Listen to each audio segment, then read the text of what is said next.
নমস্কাৰ বন্ধু বান্ধৱীসকল, মই ৰঞ্জুনে মোৰ এটা নতুন ভিডিঅ'লৈ আপোনালোকক পুনৰ স্বাগতম জনালোঁ। সেইদিনা আপোনালোকক কৈছিলোঁ যে আমাৰ তলৰ বাৰীখন দেখাম বুলি। বাৰীখন নহয়, অকণমান জেগাতে আমি খেতি কৰিছোঁ।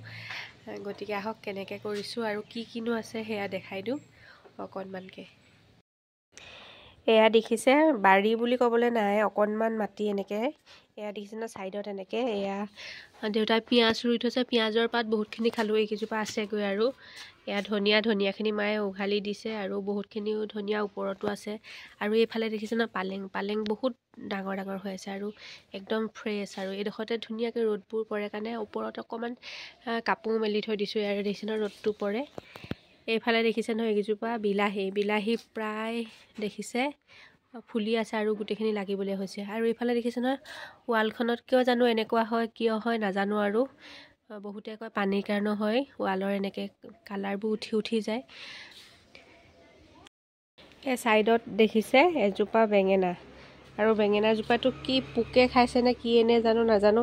মায়ে ফুটছাই ছটিয়াই দিছে আৰু বেঙেনাত পোকো ধৰে বাৰু, সেইটো পোকে খাইছে যেন লাগিছে। ফুটছাইখিনি ছটিয়াই দিছে, কিন্তু কিমান ভাল হয় নাজানো, ফুলিছে। আৰু এজোপা দেখিছে কেৰেলা বহুত খালোঁ। আৰু এইফালে এনেকৈ কৈ ওপৰত দেখিছে নহয়, গোটেই কেৰেলা হৈ গৈছে ওপৰলৈ। কিন্তু ৰ'দটো বহুত বেছি দিয়াৰ কাৰণে কেৰেলাজোপা কিয় জানো অলপ মৰহি গৈছে, কিন্তু আমি বহুত বেছি কেৰেলা খালোঁ। এইফালে কেৰেলা লাগি আছে আৰু ওপৰত এতিয়া যদি চাওঁ বহুত কেৰেলা পাম। দেখাত নথকা যেন লাগে, কিন্তু কেৰেলা চুই চালে গম পোৱা যায় বহুত কেৰেলা ভিতৰত সোমাই থাকে। এইফালে দেখিছে এজোপা জলকীয়া, আপোনালোকে এজোপা কি বুলি কয় বাৰু? আমি কৃষ্ণ জলকীয়া বুলি কওঁ। আৰু ইফালেও দেখিছে জলকীয়া লাগি আছে ধুনীয়াকৈ, আৰু খায়ে আছোঁ বাৰু ঘৰৰ জলকীয়া। মাজে মাজেহে কিনি মেলি অনা হয়। আৰু দেখিছে ইয়াতে গজা খুতৰা অলপ ধুনীয়াকৈ উঠাই থৈ দিছোঁ, ঘৰৰে খুতৰা।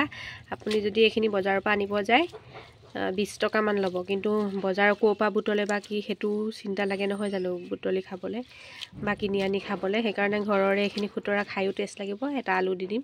আৰু এইকেইটা মায়ে বেঙেনা পুলি বজাৰৰ পৰা আনি পচাই থৈছে, ইয়াৰ পাছতে টাবত ৰুই দিব। ইয়াত দুজোপামান লাই হৈ আছে। এইফালে এজোপা হালধি গছ ৰুই থৈছে, আৰু লগতে আদাও আছে। মাজে মাজে ঘৰৰ আদাও খাবলৈ হয় বাৰু, অকণমানকৈ হ'লেও। এইজোপা আকৌ নৰসিংহ, দেউতাই বহুত বেছি গছ হোৱাৰ কাৰণে নৰসিংহজোপা কাটি দিলে, কুমলীয়া পাত ওলাইছে। আৰু এইজোপা কাজি নেমু, ঘৰৰ নেমুৰ এইবাৰ বহুত খালোঁ।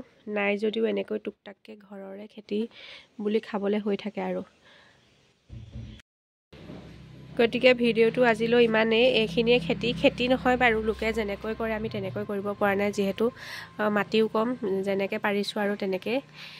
যদি আপোনালোকে ভাল পালে ভিডিঅ'টো চাই লাইক কমেণ্ট আৰু শ্বেয়াৰ কৰি দিব। আৰু এনেদৰে ঘৰৰ বস্তু বুলি খাবলৈ হৈ থাকে, হয়নে নহয়? গতিকে আজিলৈ আহিছোঁ, বাই বাই।